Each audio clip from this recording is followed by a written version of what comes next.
Hello and welcome to our webinar. A very crucial point, a crucial topic in GDPR. Actually speaking, this time we've taken up again, as always, we have taken up on a critical point that has been highlighted to us by many of our clients. We have every week, every month when we have this webinar, we have this query at the end of the webinar, and people, our audience has have the opportunity to showcase to us or ask us some questions or even volunteer some topics. So that's where we get many of our webinar topics, and today is also no exception. So let's jump right into it. And so today's topic is pretty interesting. It is, as always, it's interesting rather. And today's topic is GDPR compliance and evaluating your data protection practices. The genesis to this was many people of our clients, because we're there in UK, we do tons of assignments on GDPR. So they come up with questions with regards to how can an organization internally evaluate their own data protection practices. Well, we've done a few webinars on that, but too late or too much to repeat some critical aspects of a particularly very interesting and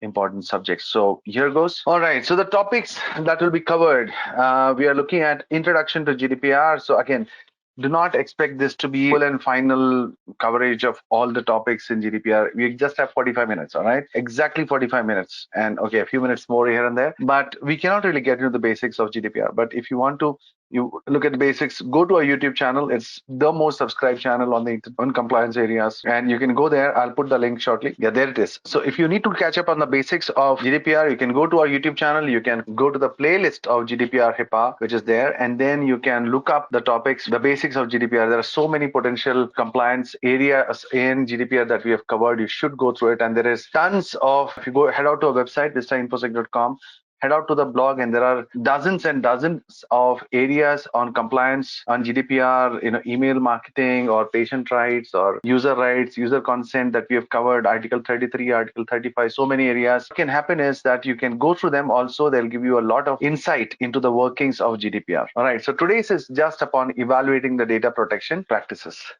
All right. So data privacy audit, and then we'll be looking at, many people look at what is GDPR audit, what's a data privacy audit. So they many time companies use that interchangeable manner. So that's also what will be covered. Then a few very frequently asked questions.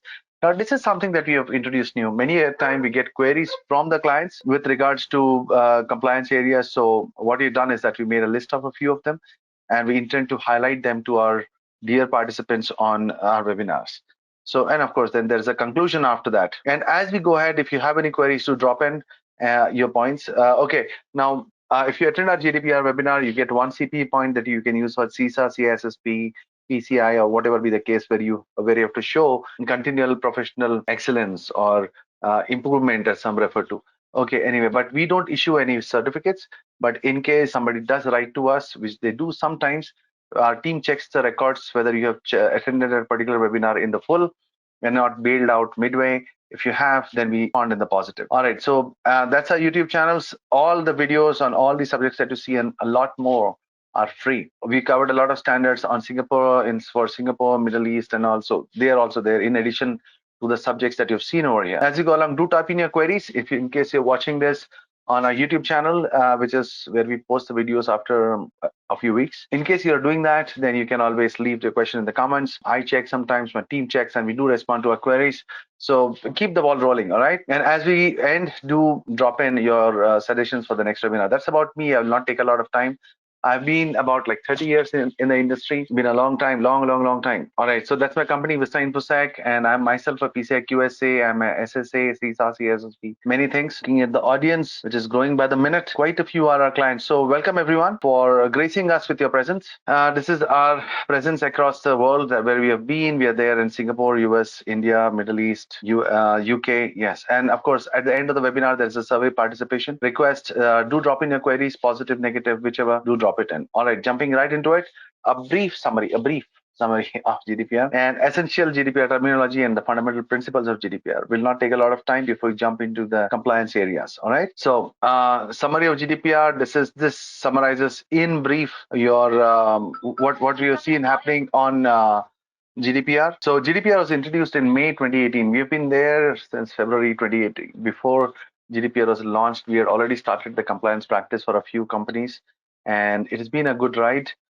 Since then, it was introduced in 2016, if I'm not mistaken, and then there was a 2-year timeline that was given for companies to actually get online with it. And then it applies to all organizations that store, process, or transmit personal data or privacy-related data. There's a definition to what you mean by privacy-related data, and we'll look that up also. And organizations must take a proactive approach to manage the data. That's all about that, not a reactive, but more of a proactive. But even there are some aspects of reactivity that you have to cover, and we'll get into that also. The core was to ensure that personal data is processed lawfully, fairly, and in a transparent manner. There is a great ambiguity about that in the industry before GDPR was introduced. GDPR has literally put privacy in the spotlight. This is not to say, this is really not to say that there was nothing called as privacy before GDPR was introduced. Of course, it was there.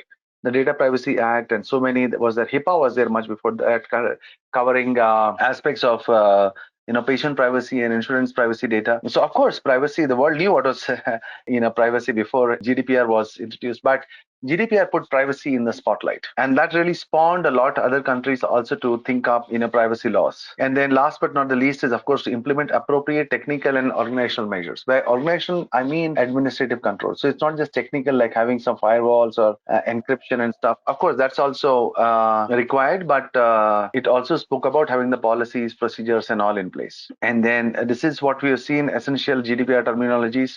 Quick fact for you. In 2019, the US FTC, Federal Trade Commission, imposed a record-breaking $5 billion. Can you imagine that?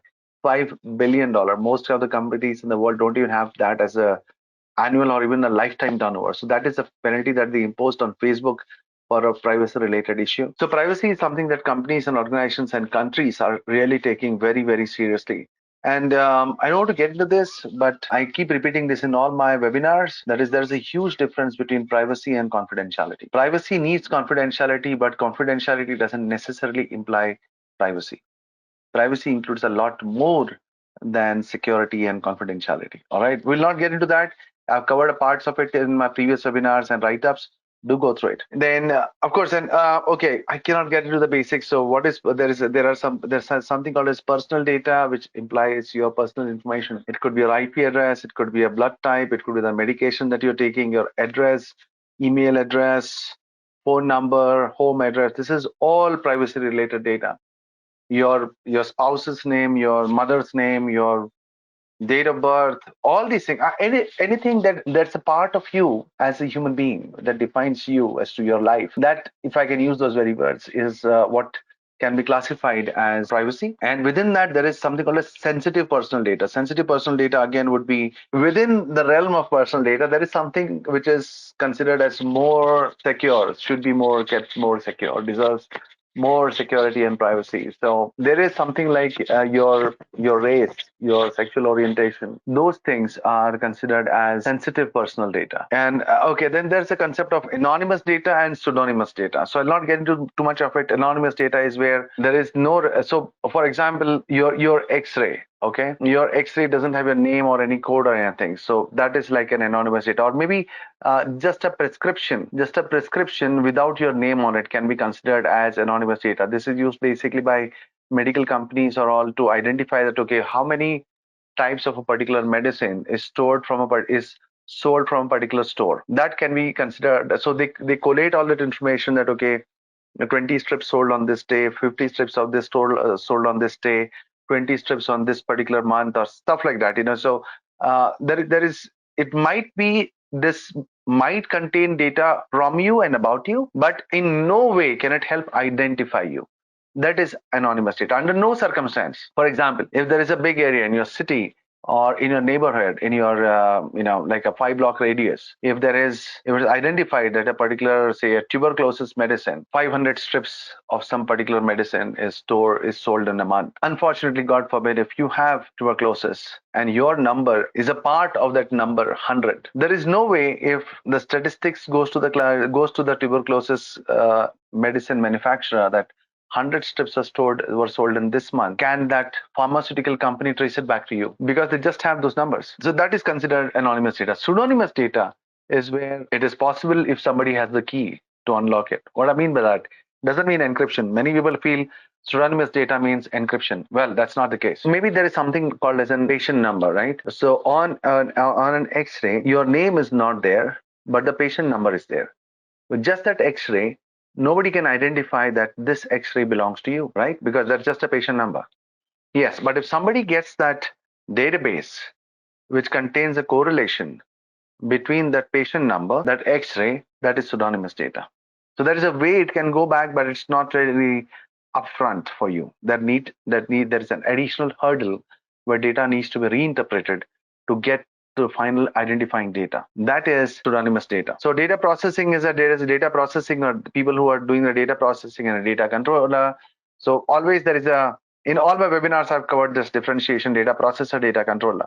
So data controller is the one who defines what to collect and what to do with the data. And the data processors is the next step below, who basically follow instructions as to what to be done with the data. They basically come one step below the controller, and they help and they basically do what the controller wants to be done with the data. All right, moving ahead, I'll not get into this much. If you wish, you can get into our previous webinar. Essentially, GDPR was established for clear principle to safeguard the protection and privacy of personal data for individuals. That is by the European Union. Earlier, it was for the entire EU. And then after Brexit happened, that is, the entire UK stepped out of the Brexit, the EU, that is. And so in that case, now there is GDPR EU and there is GDPR UK.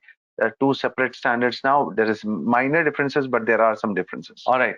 So there are a few core principles of GDPR. Again, I can't get into this in much detail. The first one is lawful, fair, and transparent processing of data and data minimization. There's data minimization, that is maintaining the accuracy, storing data as per the limits imposed or within limits or as per the requirement. And then, of course, maintaining the integrity and confidentiality of the data completeness and accuracy. So there, I really can't get into this. It's a lot to explain in this one webinar. So it is more concerned with data accuracy and data completeness. And there is, of course, purpose limitation. So, for example, an insurance company has taken your data for the purpose of giving you insurance. If their company is also into providing loans, home loans, their home loans department cannot use that insurance data to approach you for selling new stuff. That is an example of purpose limitation. And last but not the least is the accountability. Accountability on the behalf of the people who are actually gathering the data, to ensure that data is on a continual basis is falling in the realms of what is acceptable usage and management of this personal data. So GDPR audit, why do you need to conduct an audit? We'll get into this now. What are the benefits of conducting a GDPR audit? We'll look at. Then we'll go through a basic checklist for GDPR compliance and the 11 essential GDPR compliance requirements for organization. We'll get into that too. So why do you need to conduct a GDPR audit? First things first, it's not a mandate. You need to have an internal compliance check, but there is nowhere where it says that way. One is comprehensive privacy audit is very essential for showing that you are managing and engaging the standard in a meaningful manner. So the data audit helps to ensure important questions. First, number one, it is all concerned with the user's rights. Remember this. So why you're gathering the personal information? Then what kind of personal information you're gathering? So why and what are you gathering, right? How did you collect this data? How do you store the data? Then what do you do with this data? Then who owns and controls the data? Of course, it remains the controller who can then further shift the responsibility, not the accountability, downstream to a processor. Then how long do you need to store the data for, and why? You can't just say, I would like to store it for 10 years. You will have to give a justification as to why 10 years. Then what do you need to do to make up your data? What do you need to do? The last but not the least, what do you need to do to make your data processing GDPR compliant? So there are these core questions as to why keeping your fingers on the pulse of your compliance to GDPR is exceedingly important. And the benefits, again, most importantly, God forbid if there is a problem and there's a breach somewhere, you can at least show your due care and diligence. That is, you've been diligent in managing the data, maintaining the data, you've been not been misusing the data, you've been doing it in a legal and compliant manner. Then confirm compliance with the data protection procedures, raise awareness of data protection, identify flaws that could lead to a data leak. Then identify vulnerabilities in the company's network. This helps identify you vulnerabilities in your company's network. So we have put down these few points. You can read it. It doesn't make sense for me to read it out to you. But basically speaking, the benefits are immense. If I just summarize it, as I said, God forbid if there is a breach in your organization, do you have what it takes to show that you have been managing the data in a responsible manner as per GDPR requirements? And when you have a third party attesting to that, you are able to, at least to some level, showcase due care and diligence of a data protection privacy protection practices. Now, these are the 11 essential GDPR compliance requirements for your organization. We have put down 11. We've crammed in a lot of data into one slide. And I really admire my designers for doing such a brilliant job. I hope you like this. The way that they put the data together, and otherwise, we'll run into multiple slides. Okay, Adiwala, she, I don't know, but Adiwala has asked a good question. That is, could you explain what purpose limitation is again, please? So as I said, most importantly, I would request you to go through to our YouTube channel, go to our GDPR, and go to probably the first webinar that you've done on GDPR. We have covered most of this in detail. But again, purpose limitation is when you collect the data, you have to declare to the user for what purpose you're collecting the data. So whatever you have declared and taken the consent from the user, you have to prove that you are using that data for exactly that same purpose and nothing more. You got the point? So if you're a bank and you've collected all the privacy related information about the user for your banking purposes, if you've not written this in the initial sign up, and one of your sister companies is into insurance and you're or into selling mortgages, if your colleagues use that data to contact this person for mortgages, so the person signed up for banking, nothing else, right? But your other businesses also use that data to sell their services or whatever products. That is called as exceeding the purpose for which the user had initially shared the data. I hope you're getting what I'm saying, right? Thank you. Okay, so moving ahead. So establish a legal basis for the data means legally what you are in the realms of collecting. So you can't just say that I started a business and I want to collect this 20 parameters. No. Why do you want to collect those 20 parameters? So there has to be a legal base for that. And then again, obtain explicit consent from data subject rights. Explicit consent, remember this. And there has to be a privacy policy, there has to be sign-offs. It's a long thing. If you really want to look into what GDPR was written from, you can look up the Canadian practices of GAPP, generally accepted privacy principles. GDPR mostly is derived from that. Now, implement technical and organizational safeguards. So again, as I said, technical is more from the technological controls. Organizational controls are more concerned with policies and procedures, right? And then having a process in place for sending out breach notification. You should have a process for conducting a DPIA. We have done an entire webinar on DPIA. All right. So please, I would request you again to head out to our YouTube channel, visit the DPIA webinar, and you can get all the information on what is a DPIA, who's required to do it, when you should do it, and how you should do it. All those things is covered in that webinar. So go for it. And then again, formalize agreements and processes for data transfer that is required between organizations, especially between the data controllers and the processors. And then again, appoint a DPO, data protection officer, but this is not a mandate. That depends on a few parameters, depending on the size of the data that you're processing. Again, these are the basics. I'm sorry, I keep on repeating the same thing, but I hope you understand. Each is a separate topic in itself. We've written quite a bit. You can drop me a message. Maybe I'll reply to you on that. Then evaluate your organization's data security. This is again a essential GDPR compliance requirements. You will have to show that you are diligently checking your organizations or ensuring compliance of your organization's data security. Then monitor require processes to ensure ongoing GDPR compliance. So you cannot just have GDPR policies, procedures, controls in place and then, like a fill it, shut it, forget it. No, it has to be an ongoing process.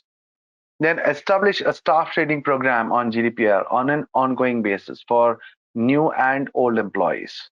right? And then last but not the least is definitely respecting data subject rights. We should have processes in place for respecting the data subject rights. Now, I have put down a few of the requirements along with the reference article for what needs to be checked in GDPR compliance for ensuring GDPR compliance. So something like in accountability governance. So there are different sections to that. I have obviously not covered all of them, but this should get the ball rolling for you, right? So first, do you maintain an overarching data protection policy? An overall, a good data protection a privacy policy, written, checked, validated as per GDPR requirements, approved by the senior management, and most importantly, made aware to the people who will actually be coming under it, especially your users or your employees or whomsoever is covered in the scope of your GDPR exercise. Then do you train all your employees on GDPR and principles, including process activities, controls, privacy assessment? So next is about training. So you wrote a policy, you need to train it. Now again, I've not put all of them. I just put a handful, four, five you put. Now, do you regularly test, retrain, and maintain records of training for your employees? Then, is the DPO bound by secrecy or confidentiality concerning the performance of his or her task? So, DPO again, most of the organizations come under it and they need it. But one thing I would like to tell you is that DPO task is very, very important. The DPO has to be a senior person responsible to the senior management. Okay, there's a nice question. Mariam is asking whether DPO should be an internal employee only or what. Okay, that's a great question, Mariam. Thank you. Okay, the answer is that no, it's not necessary for the DPO to be an internal employee.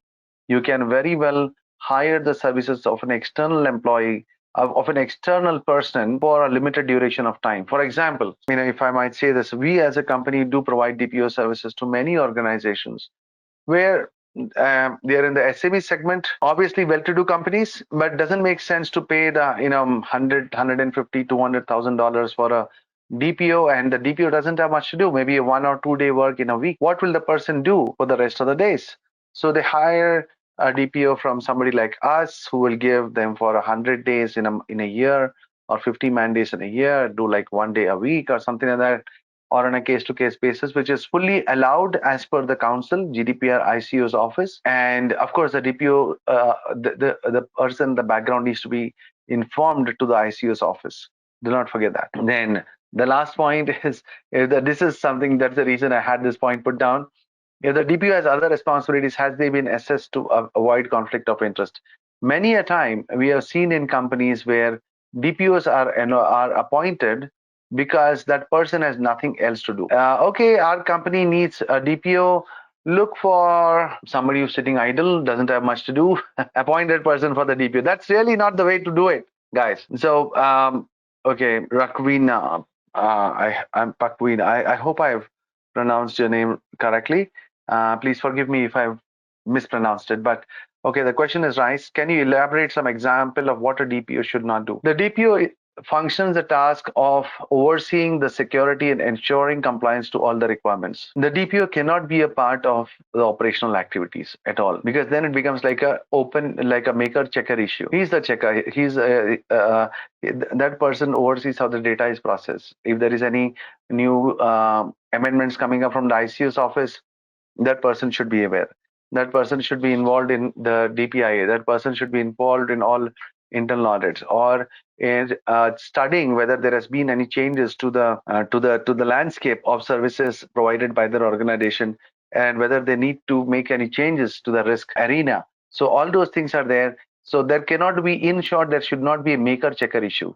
The DPO's job is to ensure compliance. He or she cannot be a part of the operations for data processing in any manner. I hope that explains. So moving on, processing principles.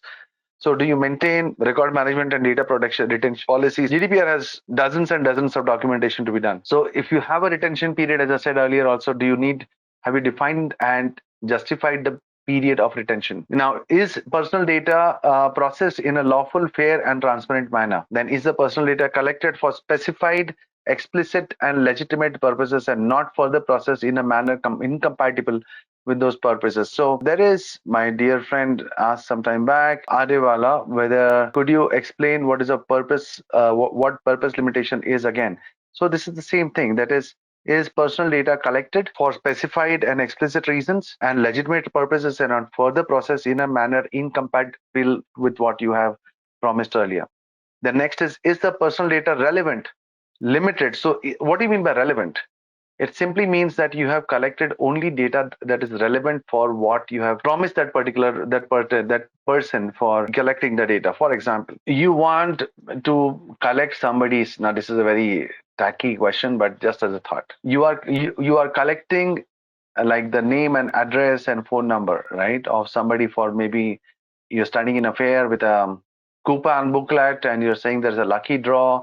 You can put in your name, number over here, and we'll keep you informed for in case you win. So the purpose that you've declared is that you will be using that information to inform the winner, nothing else. Now, if that data goes to someone else for sending, say, a real estate or selling cars or selling mobile connections, that is not what you had committed for the purpose for gathering the data. So all these things becomes extremely important. Or as a part of that lucky draw, you are even asking for the blood type of the person. Why the hell do you want that, right? That is what is meant by whether the personal data collected is relevant or not. Limited and minimized as to what is necessary in relation to the purposes for which the data is to be processed. Privacy by design and default, not as an afterthought. So by default, from ground up, privacy should be built into it. That is where for many applications, there are quite a few GDPR requirements that is application specific. So if your application is gathering privacy related data, there are quite a few requirements, not just from the policy processes and all, but also within the application as to how the application is functioning and how that application is processing the data. So privacy by design, do you restrict access to personal data? Do you frequently audit? Do you ensure processes can be restored in event of a physical or technical incidents, more from the business continuity perspective? So do you maintain a process for regularly testing, assessing and evaluating the effectiveness of the measures? That is what the GDPR audit is all about. Then do you apply storage and processing methods to hard copies of personal data? So this point is important. That's the reason I put that is it is not just limited to electronic records, but physical copies also. Then DPIA, since a few people had asked for information on that, we just put down a few of them. So do you carry DPIA whenever the use of new technologies is likely to result in high risk true data subjects? So what do you mean by high risk needs to be identified before that. So is the DPO always involved when carrying out a DPO? He has to remember that. So where appropriate, do you seek the views of data subjects or the representatives on internet processing? So you are supposed to be in touch with them, with the data subject, with the people that you have contacted for gathering the data in case you're going to make any changes in the way the data is processed. Then are risks arising from each DPI mitigated? I think that it's very obvious, but that if there are risks identified in the DPI, you better complete it, get it over. Then where the risk cannot be mitigated, you contact the supervisory authority with a list of controllers and processors, processor responsibilities, the purposes and the means of intended processing, measures and safeguards provided to impact data subject. So this thing is something very, very interesting that you need to be in touch with the organization on how the risk can be mitigated, and then records of processing. Once you have had all the data in place, now you need to maintain a record of what the processing is all about. So here are some numbers given. So if you're a controller, remember controller and processor, right? The controller defines what I just said it some time back. Anybody, can you just put down in the chat box as to how do you differentiate between a controller and a processor? Quickly, you don't have much time and I really have a lot of ground to cover. What do you think is the difference between a controller and a processor? Don't do a Google, okay?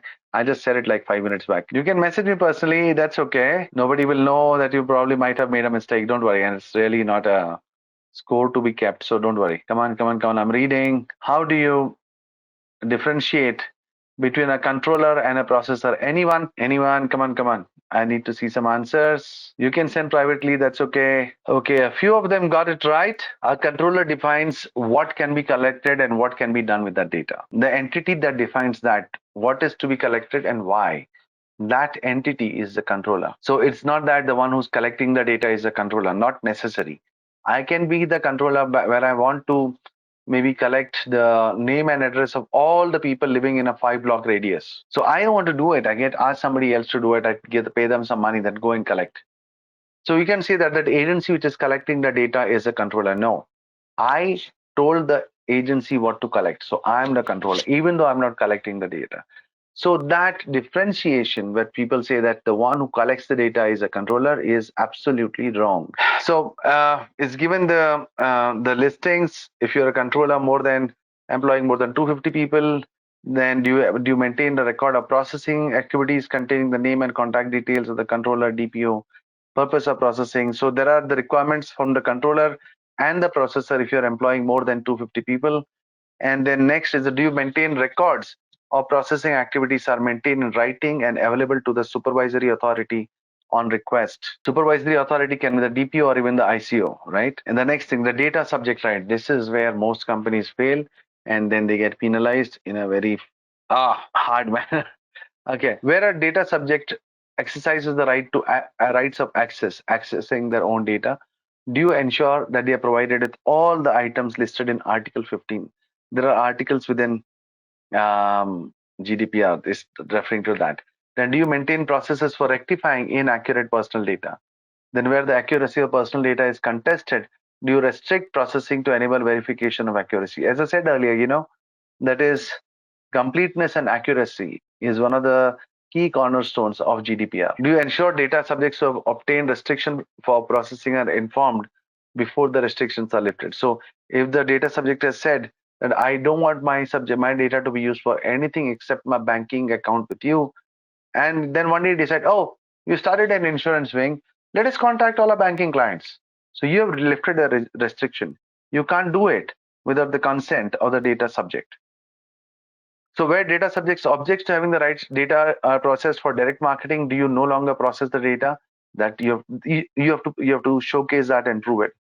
Then do you ensure data subjects have rights not to be subject to legal or similar affecting decision based on automated processing? Automated processing is a very dicey thing. I can't get into that as of now. I'm really running late. Then the next thing is the consent and notice. So you saw the user rights and now the consent and notices. Do the data subjects have the right to withdraw consent at any time, and is withdrawing consent as easy as giving consent? So you cannot make the task to withdraw consent very difficult. But again, there are checks and balances in this.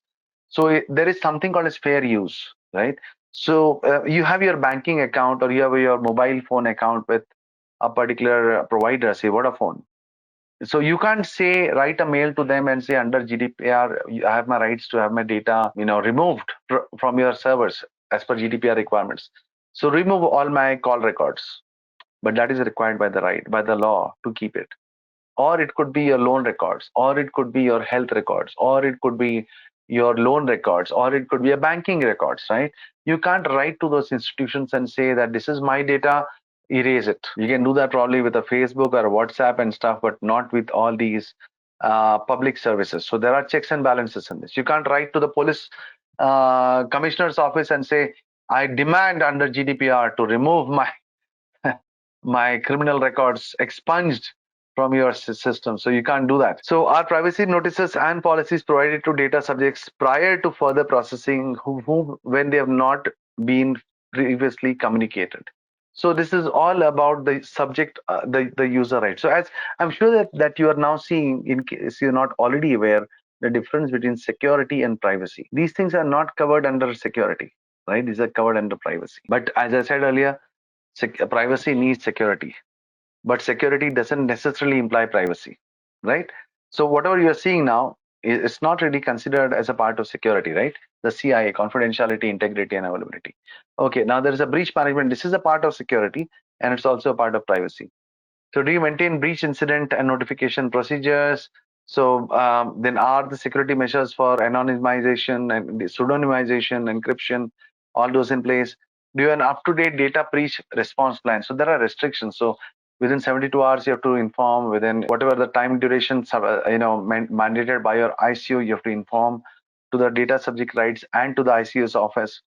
So do you take and investigate corrective action for all personal data breaches, regardless of size or scope? We can't say it was just 5 records. So regardless of size and scope, you have to investigate.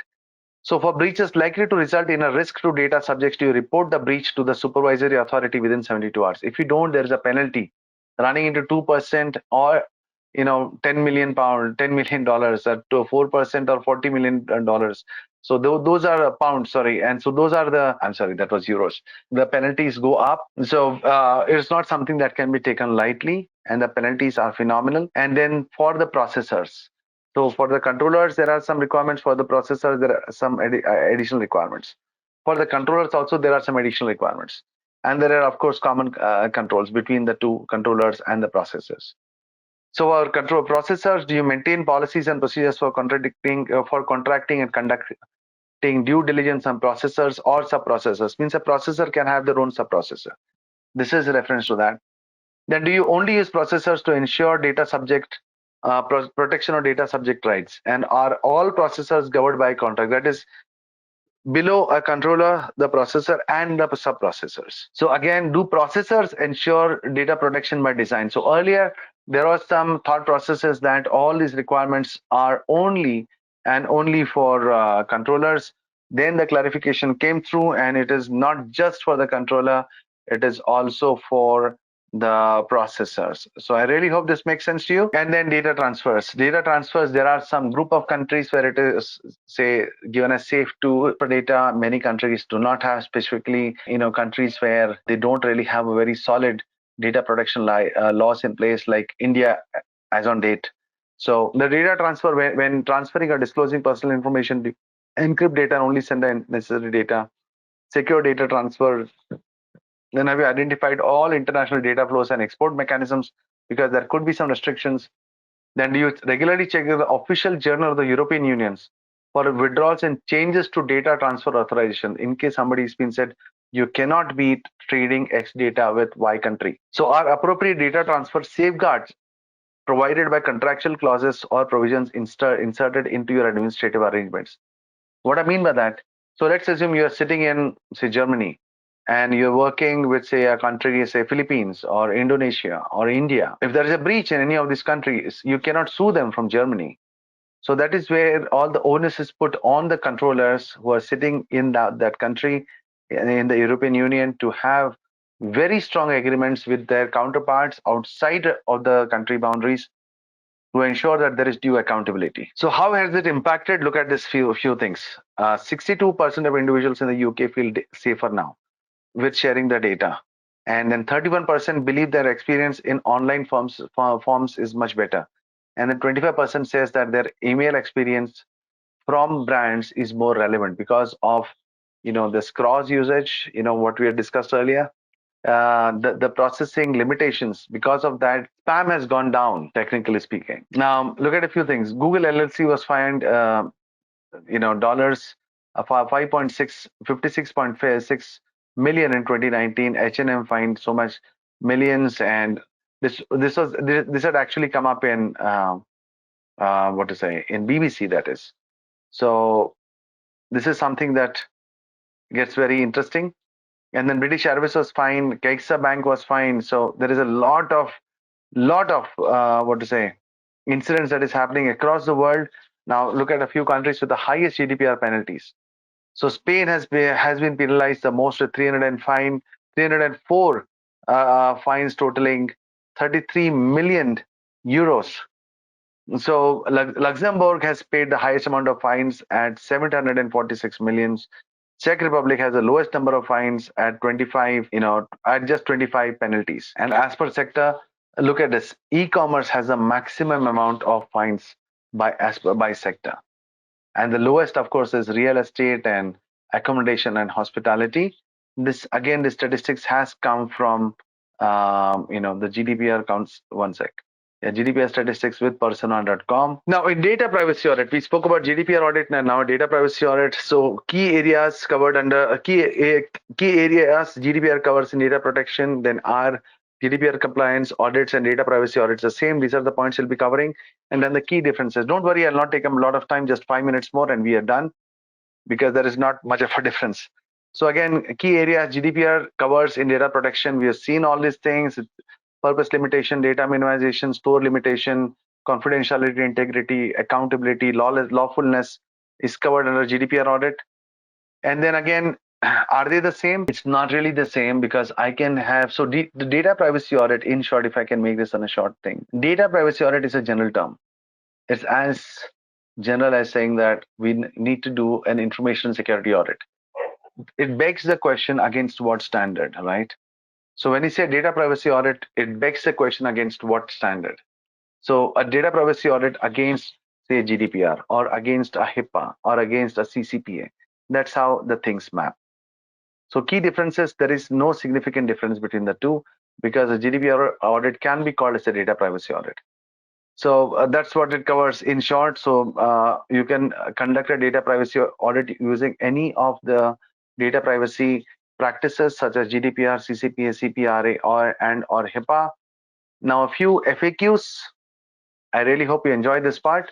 So does GDPR apply to US companies? It's not a law of the US, yes. So US companies are subject to GDPR, even though they are not, it's not like a federal law under the United States. So if they are offering goods and services to residents of EU and EA, then they do come under it. Or they trade user behavior within the European Union, so then they do come under it. But again, if a company is fully based in California and working with a company in UK, and and taking the data from there, and in case there is a breach, they cannot be touched, but they will still be pursued upon. Their partners would have to pay the price for it. So how Americans feel about data privacy? It's a bit surprising, actually, because what we see is that, surprisingly, actually, 50 plus states in the United States, and almost each one is trying to come up with its own data privacy law, like CCPA, California Consumer Privacy Act, and there is VDPA, Virginia Data Privacy Act, the state of Virginia, then NYPA, New York Privacy Act. So all these various states started coming up with their own standards, which is, I feel, it will descend into madness. I really hope that better sense prevails and they come up with their own single, united, uniform law across the country of the United States. So most of the people want the US to adopt the personal data privacy law similar to GDPR, and then 79% are concerned about how companies are using the data. That is from Pew Research, which is one of the most respected statistics providing organization in the world. So the impacts of data breaches, 65% believe that data privacy is the biggest issue faced by the society. 88% were attacked by spear phishing in 2019. 4,800 websites were victimized by form jacking every month. Now, this is just a part of the statistics. And so, is GDPR audit a legal requirement? Really not a legal requirement, but you should have some process in place to ensure that the processes for data privacy in your organization is diligently being followed and measured. So how often it should be conducted? So there is no process for that. There is no timeline defined, but best practices is at least once a year, or as per how many changes, critical changes, or addition of processes or removing of processes in an organization has happened. So that's how any frequency for audits are determined in any organization, in any case. So how much does it cost? So it depends. Starting cost for a GDPR compliance project or an audit starts from USD 1,000. The timeline could be, depending on the scope, at least a month, at least 3 to 4 weeks. So when should you inform the ICO, the Information Commissioner's Office? The ICO is the UK authority, but each of these countries, each of the states within the EU also have their own ICO. So notify the ICO with potential harm to individuals, assess the breach type and the consequences, and then inform the ICO. Then report the details, including the breach type, scale, affected population, aftermath, and DPO contact information to the ICO. So where does the GDPR money go? So many companies ask that. So now there is, if you go to the ICO UK office, there is also a data protection fee. So if you're processing data, you need to pay a small fee to the ICO's office. And then the penalties are there. They are paid into the central government fund that belongs to the treasury. Then it goes into the government general account and then to the Bank of England. That's just for UK, but the same process there for each of the member states also. So who is qualified to conduct data privacy audit? So this is a frequently asked question. Like, even I was having a discussion with my client today also. So there is no accredited list of auditors as on date. Okay, so it's up to the organization to define and identify the right company to work with, the right background, with the right exposure, with the right set of experts, and of course neutrality, and of course the certified people to work with, right? With a good qualification and background, not like a fly by night or the one who charges you the least. So like us. Okay. So this is again a brief. We've been there for more than 19 years now. There's a YouTube channel. Uh, Thousands of subscriptions are there, and more than 100 plus videos are there. And that's our YouTube channel, and that's the contact information. So do drop us a line in case there is anything to be discussed upon, or you would like to reach out to us for any information. And as we close, a gentle reminder of the survey towards the end of this webinar, please to share your valuable feedback. Your uh, time and your feedback is extremely important for us. Thank you again. And I look forward to seeing you again next month with a new subject. So thank you again. Take care and God bless you. Bye-bye.